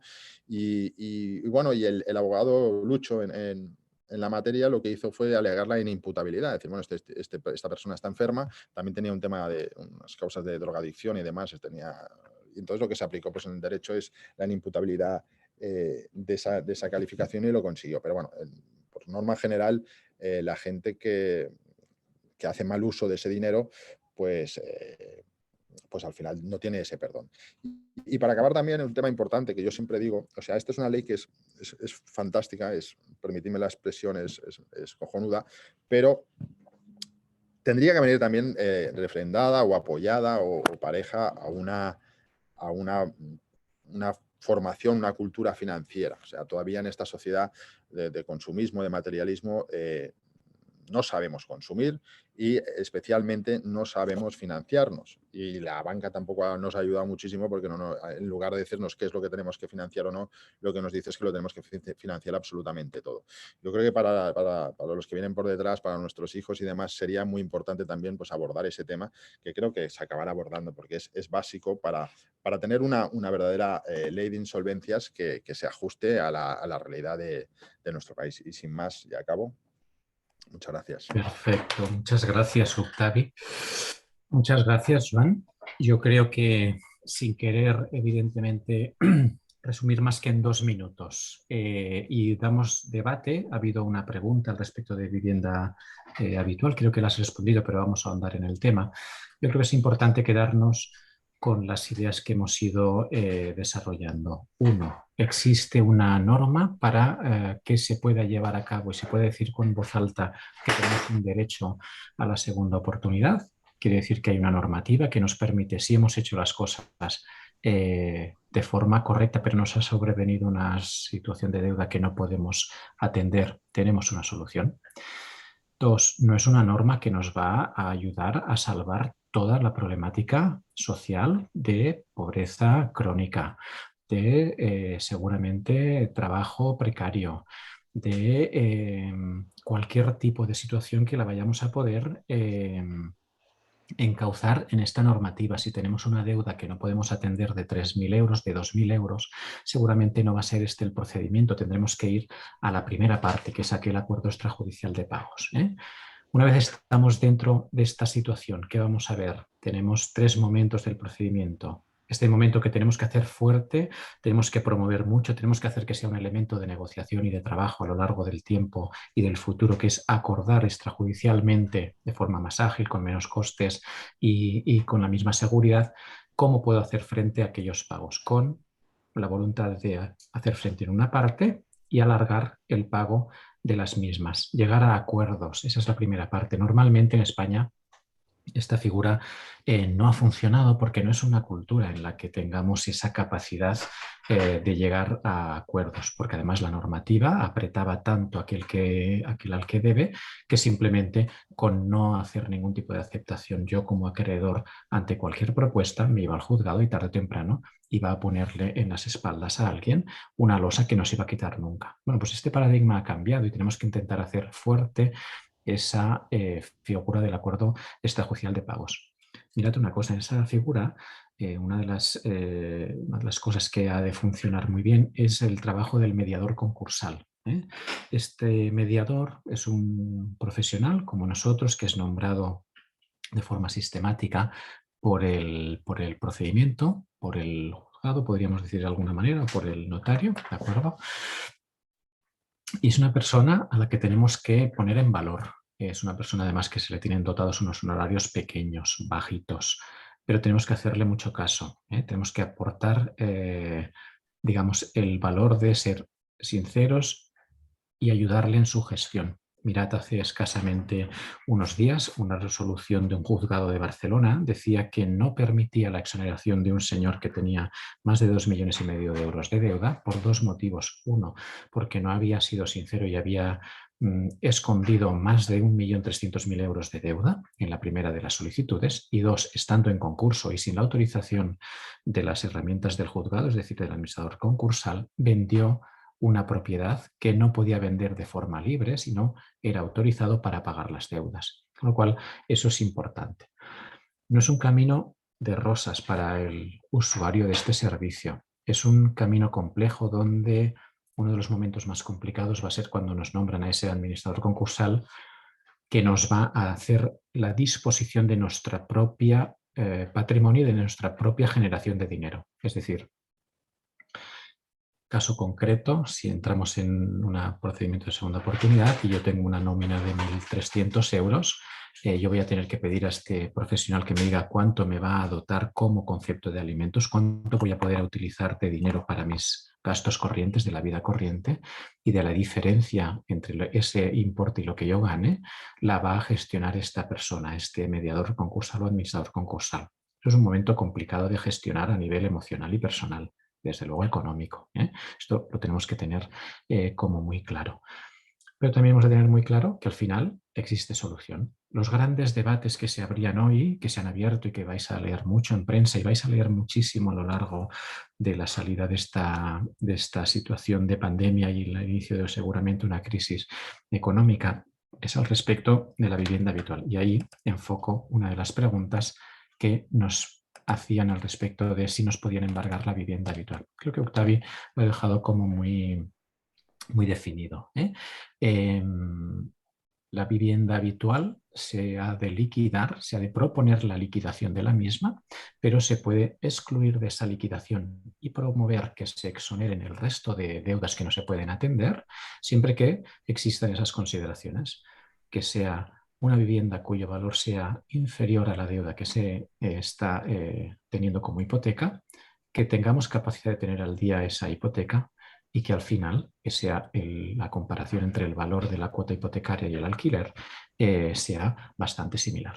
De todas maneras, os hago un pequeño giro, es un giro técnico, pero seguramente os vais a encontrar en la mesa, y podría darse el caso de una persona que no puede pagar la hipoteca, pero tiene esta situación que estamos describiendo. No evita el hecho de estar en concurso de acreedores de persona física que esta persona se pueda acoger a la normativa del año 2015 de los beneficios sociales que genera la liquidación de la dación en pago, por decirlo a grandes trazos, de la propiedad con liquidación y la exigencia de que nos ofrezcan un alquiler social. Se puede encajar perfectamente, con lo cual es una solución que también podéis comentar con los usuarios.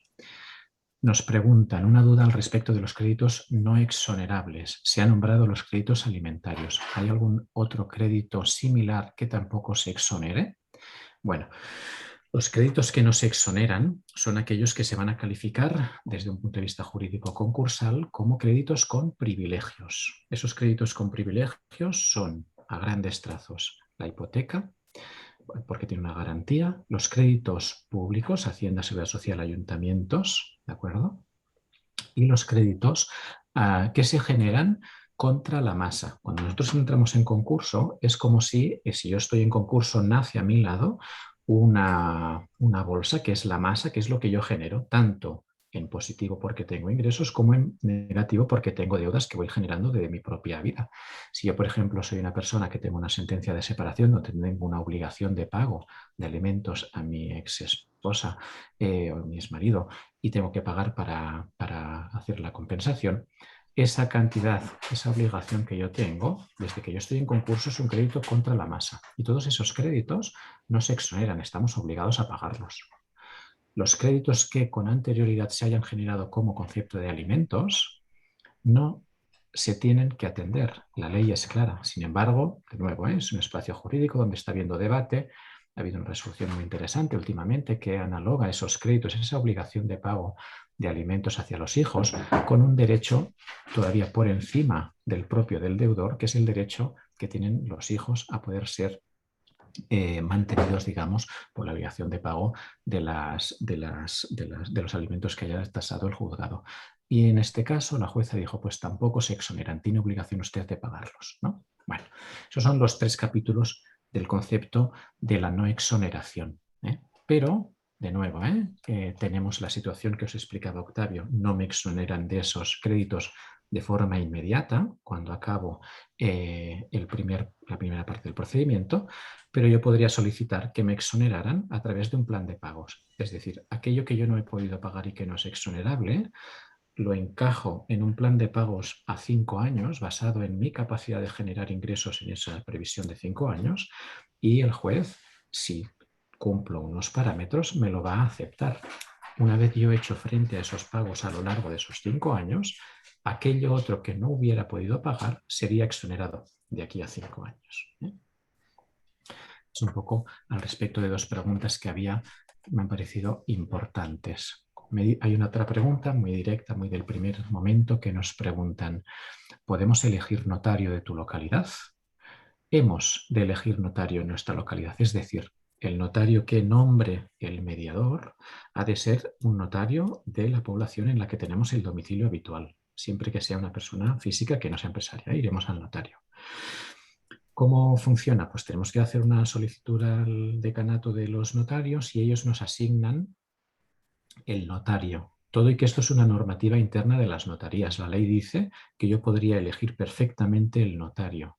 Sin embargo, como en estos procedimientos el notario cobra poco, o en algunos casos en que tengamos derecho a justicia gratuita cobra muy poco, lo que han hecho es un turno interno, los notarios de cada ciudad, para que cada uno de ellos vaya asumiendo de forma sistemática un procedimiento, para que no haya un notario que tenga demasiada buena voluntad que asuma todo el trabajo casi sin cobrar de todos estos procedimientos de mediación.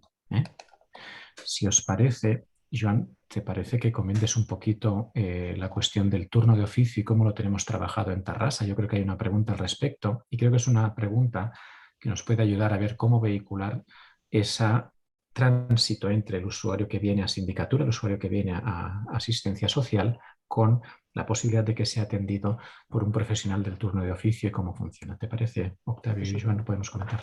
Y tanto. Fíjate, en Tarrasa, por ejemplo, os hablo ya de forma muy concreta en la población, en concreto en Tarrasa. Se está haciendo un trabajo muy importante en cuanto a la divulgación y difusión de toda la nueva situación especializada ya del turno de oficio, porque hasta ahora la verdad es que nos encontramos en una situación donde si yo acudía al colegio de abogados de mi población a solicitar un abogado para que me gestionara o dirigiera mi procedimiento de segunda oportunidad, tenía el inconveniente de, como no era un turno de oficio especializado, podía designar cualquier abogado de familia, por ejemplo, que se encargara de mi situación, que evidentemente no tiene los conocimientos que podemos tener los ponentes que estamos hoy haciendo esta charla. Tarrasa, por ejemplo, ya hemos fomentado y promovido la especialización, se ha hecho un curso homologador, etcétera, etcétera, para buscar precisamente que aquellos abogados ya especializados y con experiencia en el procedimiento puedan apuntarse. Eso garantiza principalmente una cosa, no dejar desemparado al deudor. Fijaos lo que ha comentado Octavio en su charla.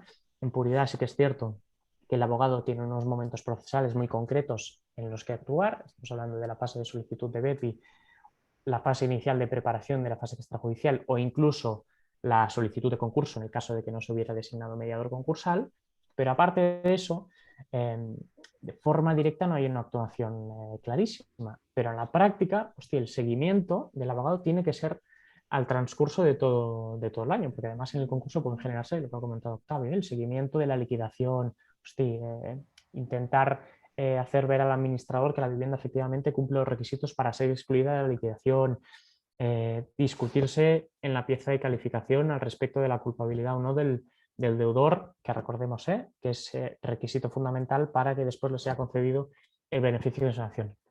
Esta especialización en Tarrasa la vinculamos a través de la típica designa de oficio que puede hacerse en cualquier otra localidad. Tienen que ir al servicio de orientación jurídica, hablar con la tramitadora al concreto y va por unas escalas del IPREM. De hecho, en la diapositiva,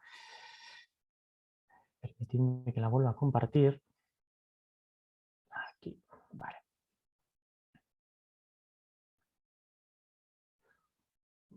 Un momentito, por favor. Vale, entiendo que la estáis viendo en la diapositiva.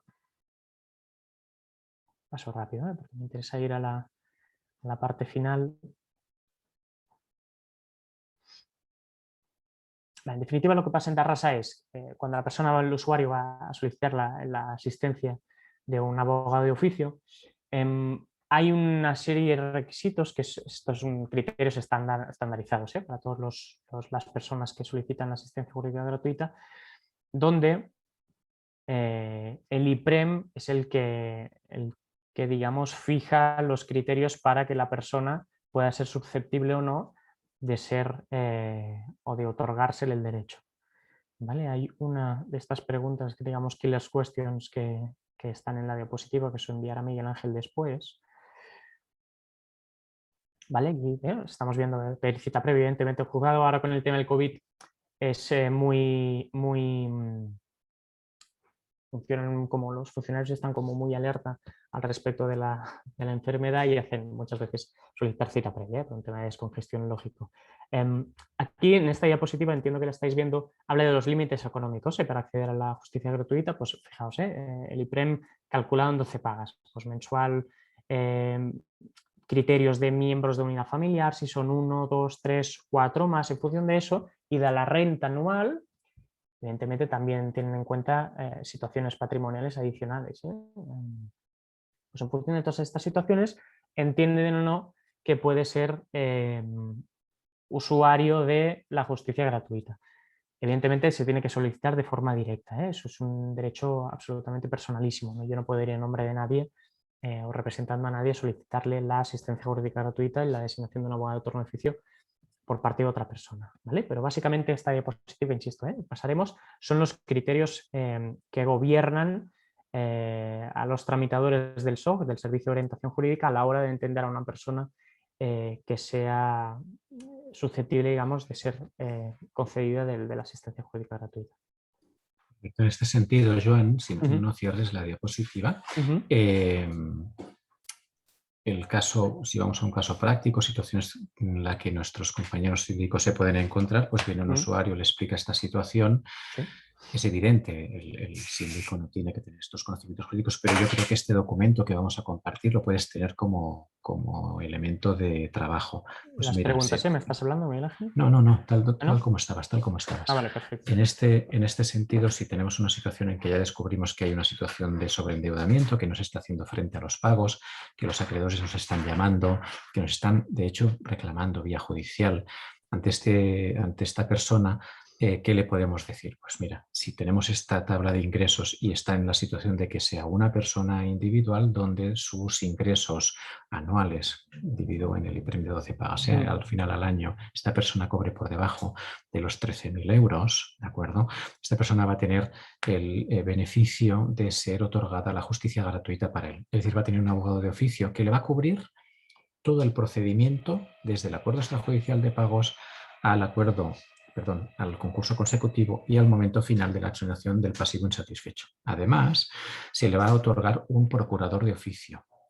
Pero lo que no se paga, que es una de las barreras que sí que quiero hoy dejar claras de entrada a este procedimiento, es la solicitud del mediador.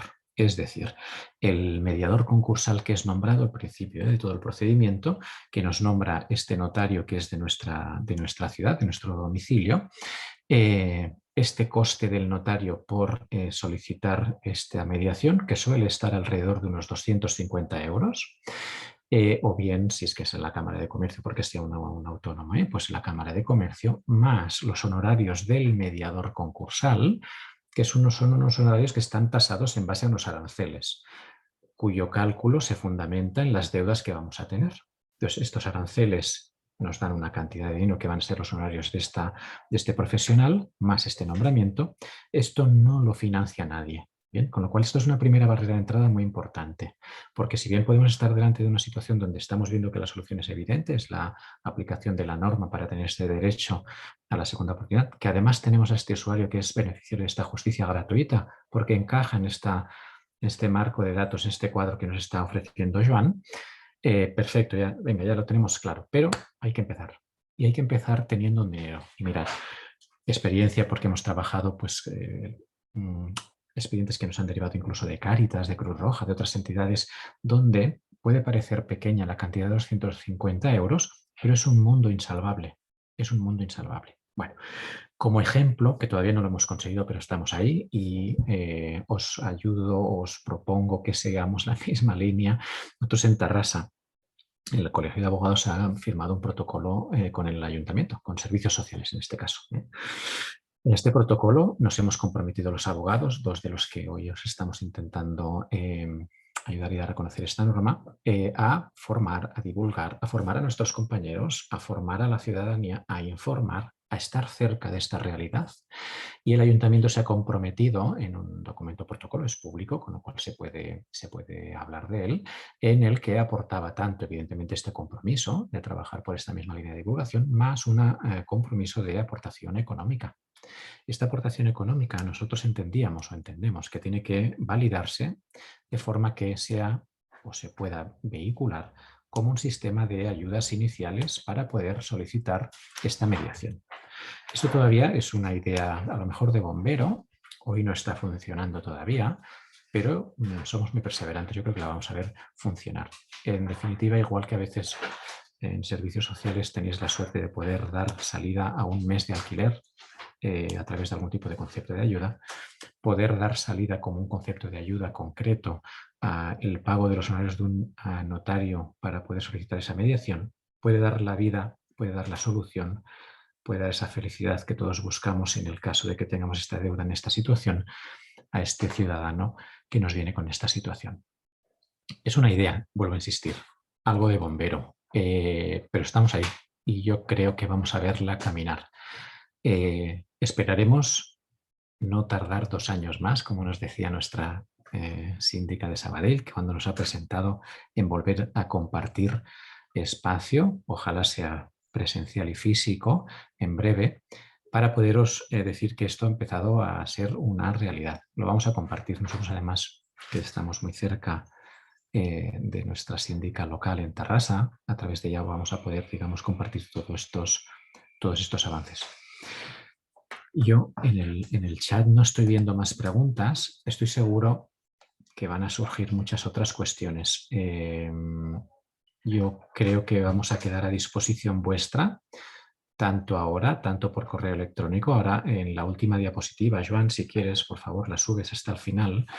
Vais a tener en esta presentación los correos electrónicos tanto de Joan, de Octavi y mío, en el que por una cuestión de compromiso casi social nosotros vamos a poderos ayudar en aquello que veáis necesario, pero sobre todo vamos a acercarnos de forma local, cada uno de nuestros espacios de actuación, a los colegios profesionales de abogados de cada zona. Imaginad, por ejemplo, si nosotros estamos en Tarrasa, ya tenemos esto avanzado, Sabadell, Granollers, donde sea, vamos a intentar acercar este trabajo en conjunto, en común, esta red. Vamos a tejerla con estos colegios locales, o colegios de abogados locales. Vamos a hacer ver que esa alianza que firmasteis como Fórum y hemos firmado muchas otras entidades y muchos colegios profesionales es una realidad que ha de avanzar y solo va a avanzar si todos nos la creemos y la ponemos en funcionamiento.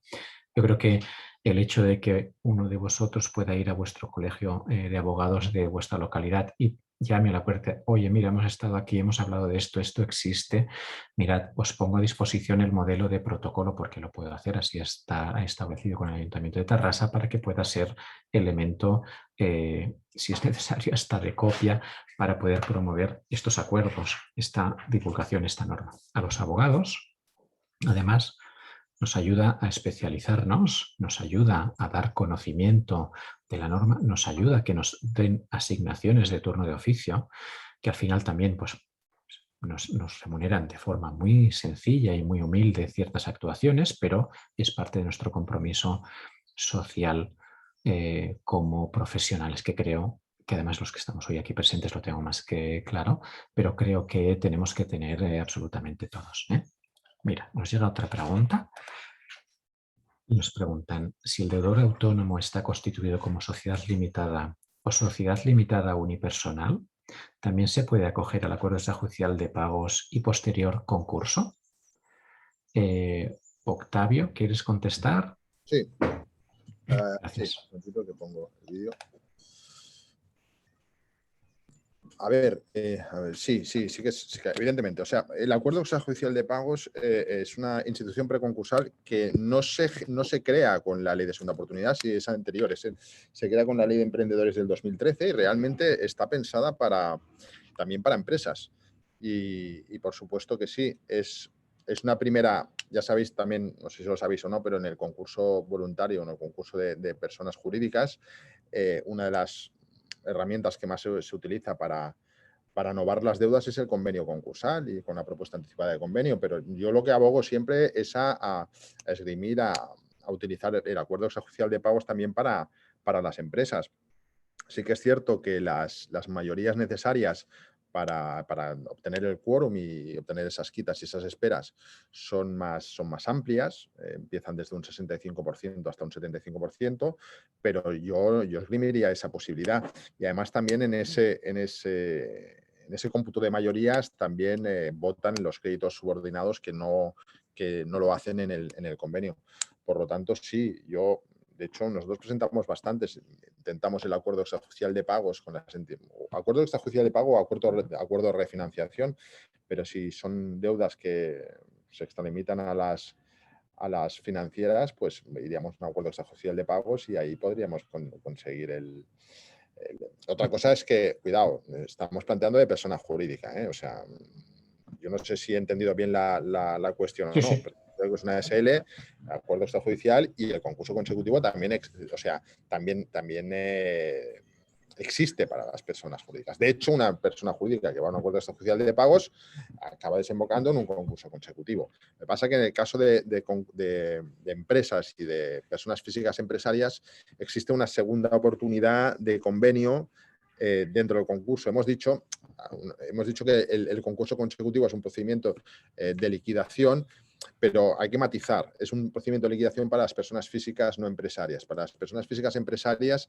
también pueden solicitar una propuesta anticipada de convenio, pueden presentar una propuesta anticipada de convenio y acabar novando lo que no se ha podido hacer en el acuerdo extrajudicial de pagos, porque alguna vez en un acuerdo extrajudicial de pagos no tenemos las mayorías necesarias, que son el 65 si es menos de 25% de quita, y el 75 si es más del 25% de quita, y por lo tanto podríamos fracasar el acuerdo extrajudicial de pagos e intentar, porque tenemos una mayoría simple del 50%, por ejemplo, para una quita de no más del 50%, podríamos ir al concurso con esa propuesta anticipada de convenio y homologarla ahí, y no ir a la exoneración, sino al convenio.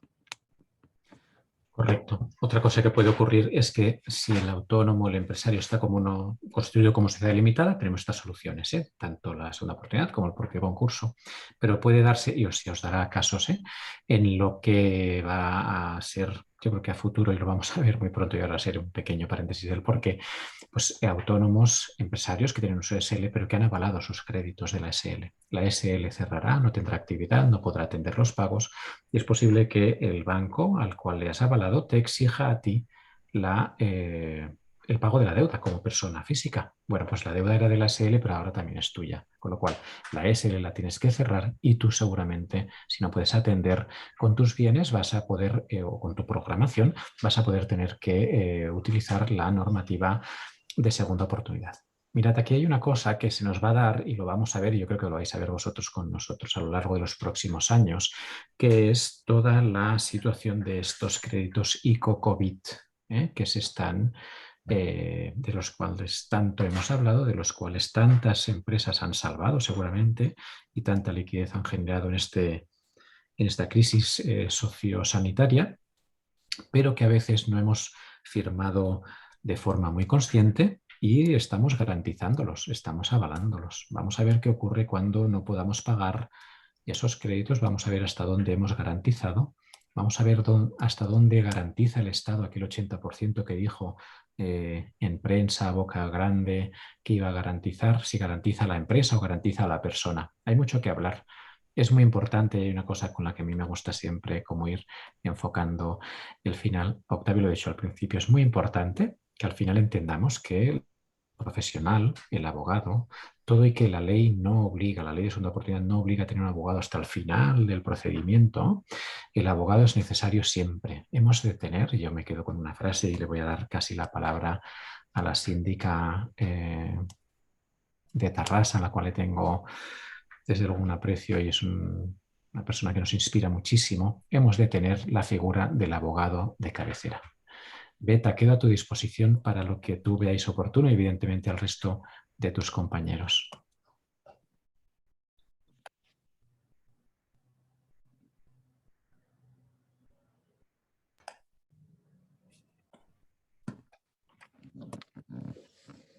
Bueno, son estas cosas que nos pasan en los directos. Esto es como cuando conectamos el telenoticias que Dios escoltan a Beirut i a Beirut no arriba perquè hi ha molt de lío allà a Beirut. Bé, t'has d'engegar la càmera i el micròfon.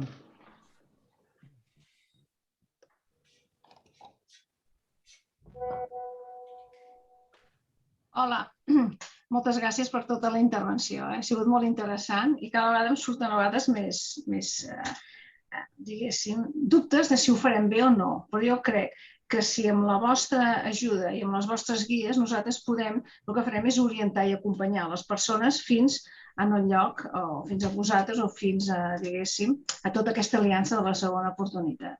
Vull dir que comencem una etapa nova, crec que, com deies ara, Miquel Àngel, que les coses es poden complicar, però el que hem de fer és ajudar a la nostra ciutadania a trobar aquest camí. Per tant, us agraeixo moltíssim. Almenys per mi és una gran ajuda, que sé que esteu a prop, sé que vosaltres, alguns sou de Terrassa i això també va bé, però ho hem de fer a nivell de Catalunya i crec que val la pena que seguim per aquí i estiguem molt al dia de com va avançant aquesta aliança de la segona oportunitat. Vull dir que moltíssimes gràcies i comença una relació, diguéssim, professional molt intensa, això segur. Moltíssimes gràcies.